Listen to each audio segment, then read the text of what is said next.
Oh, here we have the sneaky saison. I am so sorry for my terrible Belgian accent. I don't know how the Belgians speak. I feel like this is a bad mix between French and Italian or something, or German. But here is our Belgian style farmhouse saison.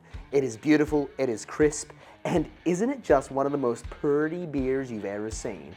Today, we're going to show you exactly how we made it. Let's get started.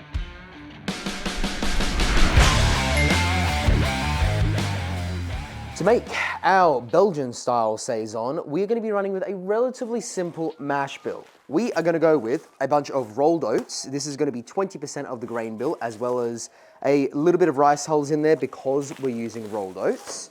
Besides that, we are going to have 65% of our grain bill being regular Pilsner malt and the other 15% being Gladfield's Vienna malt. Again, you could substitute little bits here and there depending if you want it maltier, go a little bit more Vienna. If you want it less malty, dial it back a bit. But that's the general baseline here to give us the body of our brew. Now, let's hope that the grain mill works. Hey, first time.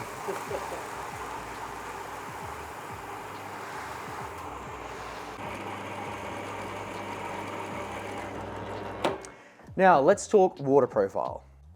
Saison. The saison water profile is going to be 100 parts per million of calcium, 8 of magnesium, 16 of sodium, 80 of chloride, 163 of sulfate, and 57 parts per million of bicarbonate. Now, the saisons actually have quite a wide variety of water profiles you could choose from depending on the style you're making. You could go really soft water, make it really delicate and really lean into the more subtle flavors of the beer if you're making a lighter style, or you could go on a harder water profile. I'd say that this is kind of halfway between the two. It's sort of a medium split, but the real takeaway here is that I'm going 2-to-1 on my sulfite to chloride because I want to emphasize the dryness, the crispness of the final product and make it feel like really light and refreshing and zesty is the word I'm looking for. Now we can mash in. I'm just mixing in my rice hulls and my other grains now. Don't have to do this. I'm just doing it because. Really don't have to. I'm going to shuffle them all together and give it a quick mix with the paddle before I start throwing it into the mash tun. I just feel like doing this can sometimes help with a more even distribution of grains inside the mash tun because I've got different varieties here that were not thrown into the grain mill because obviously these rolled wheats do not need to get crushed by a grain mill. Okay. Now, I think we are good to start throwing them in. How much water?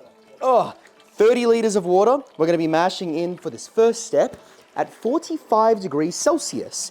You might say that's crazy low, and yes, it is crazy low, but there's method to my madness. I am going for quite a spicy style of Belgian Saison. Obviously, because I'm also going to be throwing spices into it, but that's something I'll talk about a little bit later. But something I do want to help emphasize is the clove spice flavors. And something that I learned from our Oktoberfest Hefeweizen, link to that video right up there, is that if you go with a ferulic acid rest at 45 degrees Celsius for about 10 to 15 minutes before bringing it up to that beta rest, it really helps to create the compounds that are necessary to create those clove-like spice flavors. And I really liked those clove flavors that I had in that Hefeweizen. So I'm hoping by doing the same here and considering I'm also using rolled wheat in this case as well, we're going to help bring out that spiciness in the palate.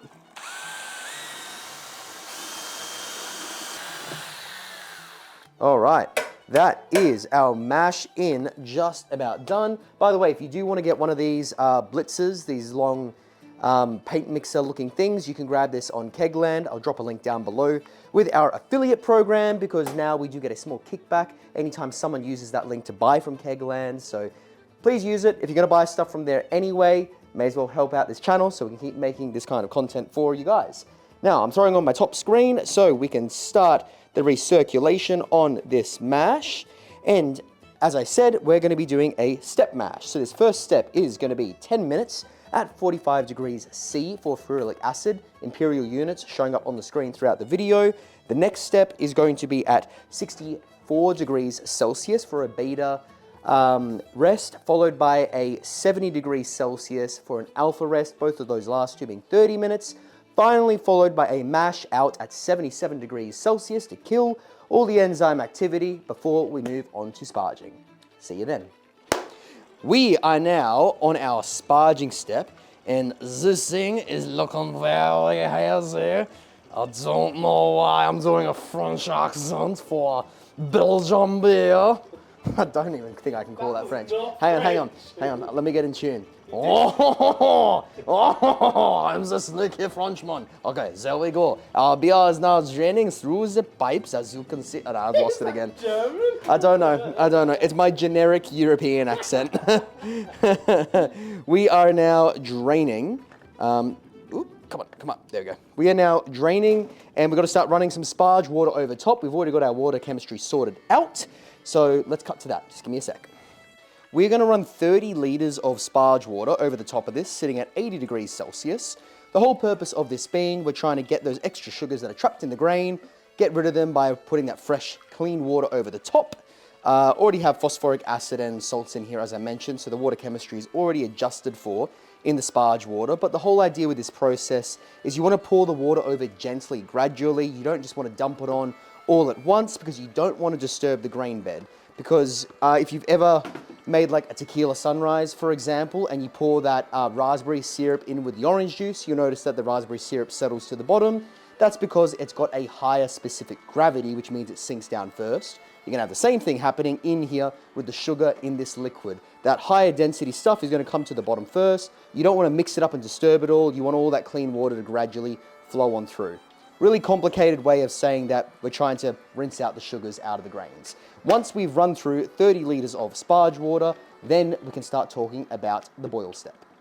First round of hops is going to be 58 grams / 2 ounces each of Spalt Spatler. Now, this is wrong.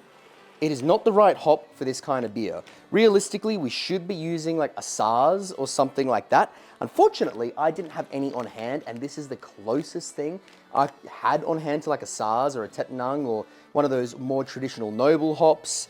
This is more suited towards like a German style of beer, but it's still earthy, it's still a little bit resinous, it's still floral, got a touch of spice, so it's my closest thing that I can use for this recipe. But if you're gonna do the same at home, use SARS, that's my recommendation. But those 2 ounces with a 60-minute round of boil is gonna give us 12.2 IBUs. Now, we'll come back in about 30 minutes from now for our next hop addition.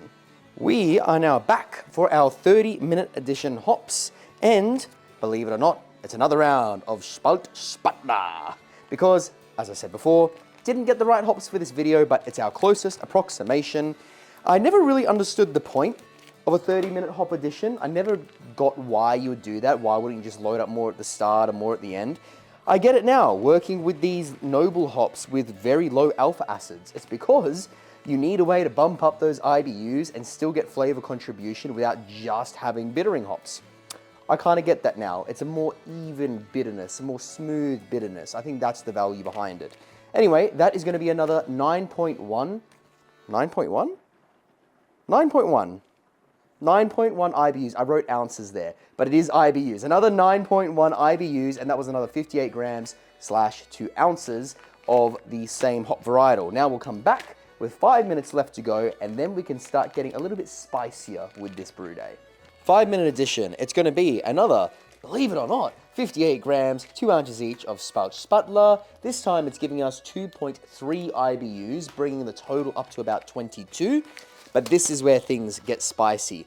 A literal mixed bag of spices and other things. So in this we have 28 grams / 1 ounce of dried orange peel, both sweet and bitter, 1 ounce of each, 28 grams of each, as well as 22 grams of crushed coriander seeds. Just, when I say crushed, I mean like lightly pulverized in a mortar and pestle. That's all you really need to do. And these are both just going to go into the boiler as well, because this is where we're going to start adding that spicy factor into our Belgian spiced Saison. as well as that extra orange character that we want to really pop in this one. Another alternative could be to do a co-pitch of yeast with Kveik and a Saison strain, because Kveik does do a really great job at providing those orange type esters, or you could go the more traditional route and go with dried orange peels. We're going to let this sit in there for another 5 minutes before we move on to cooling down our beer. 1 hour done, we are now cooling through the plate chiller counterflow style. So we're going to bring this down to yeast pitching temperature, and then we can start talking about how we're going to truly make this a Saison and where all that funky flavor comes from. So yeah, not a lot to do for the meantime. I'm going to try and bring this down to 25 degrees Celsius would be nice. Can be a bit warmer than that. Saison yeasts have quite a decent range because they're a farmhouse style of beer, so traditionally they were also fermented quite warm, and the strains that developed over generations got comfortable fermenting warm, kind of the way that Kveik yeast does. So I would like to pitch at 25, but I'm not super concerned. I'm also happy to pitch slightly on the higher end. Use the best judgment that you have based on the yeast strain you're going to use, but we'll circle back when we're ready to transfer and talk yeast. We are now coming out at yeast pitching temp, around 25, 27-ish degrees C. There's our transfer going into the tank. And now we can talk about yeast. We are going to be using Sufale's Belgian 134. This yeast is a particularly decent strain for making a very dry finishing beer, but still having those aromatics coming through, giving that spicy element and supporting the backbone of what is meant to be quite a phenolic style of Saison. So a Belgian strain is kind of a must if we're going to be making a Belgian style of Saison. This particular one here is very widely available, very accessible for everybody, very cheap, and a very solid performer. So this thing here is going to give us that extra phenolic touch, going to give us that fruitiness, going to give us that little bit of spicy earthiness, and going to help us ferment quite dry as well. So if you have a particular Belgian strain that you prefer, go ahead and use that, but this is what we're going to be using today. And now we're going to ferment this at 25 degrees Celsius, I believe, is the plan. So on the warmer side, again, to push those aromatic compounds to the limit so that we can really try and boost the Belgianiness, the farmhousiness of this Belgian Saison. Now, the next time that you guys see me will be in about a week and a half from now, is how long I'm thinking fermentation is going to take to wrap up. And then we're going to have a taste of a fresh pint of Saison. What about the RAPT Pill? RAPT Pill, I forgot. We are going to be throwing a RAPT Pill in the tank because it gives great feeds of the fermentation progress. If you want to see a full video on what a RAPT Pill is and what we think of it, link to that one right up there. Spoiler alert, highly recommend it. It's a really, really fun toy to track active fermentation. You know what? Let me show you what one looks like. This little pill right here looks like something out of Mario Brothers and Luigi, but this thing here gives a real-time feed to your phone so you can track your fermentation. Again, check that video out if you want to see what this thing is truly like. Now, next time you see me, we'll have a fresh Saison. That was better. And here is our final result. Now, the first thing I want to point out is pouring this out of a tap is not the easiest thing to avoid getting too much head because they're highly carbonated beers. I believe I carbonated this one to 3 volumes, which is quite intense because Belgian style Saisons are meant to be ultra refreshing, ultra dry, ultra bubbly styles of beer. That color is absolutely delightful. The head retention is amazing. Oh, and the smell is just awesome. So on the nose, very floral and sticky sweets, like the kind of sweet you imagine when there's like, you spill juice on your kitchen counter and you can smell the sweetness in the air. That's the kind of sweetness it has, which is really, really cool. But let's go in for a taste, shall we? Oh my God, that's so good. That's so good. So came out at 7.1% for those of you keeping record at home. The flavor has a lot of esters, a lot of clove and banana. Banana, or is it clove? Definitely clove, and actually, yeah, there is a touch of banana going on in there. And then there's that background citrus, more towards like the orange scale. So similar to how the Viking beer that we brewed, another farmhouse ale, link to that one up there if I haven't linked it already in this video. The farmhouse ale style tends to produce those kind of orange-like characteristics, and I think that comes from the yeast that is chosen in these beers, which is really, really awesome and keeps everything very, very refreshing. And the mouthfeel is just so light and crisp and dry finishing, which is awesome. Exactly what it was meant to be. That spice comes through just beautifully. That coriander is like kind of drying out the tongue in the way that black tea dries out the tongue, that tannin effect, but not so much that it's unpleasant.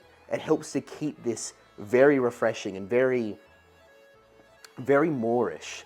I'm super excited to see how this one plays out aging in a barrel. We had the foresight to whack half of this batch into this barrel right here. So you're gonna see this in the background of all of our future videos, aging gracefully on our shelf. Now, I need to say a huge thank you to our Patreons. These are the guys that support us in the background for all of the production of these videos. That financial support is greatly appreciated, guys. Thank you very, very much.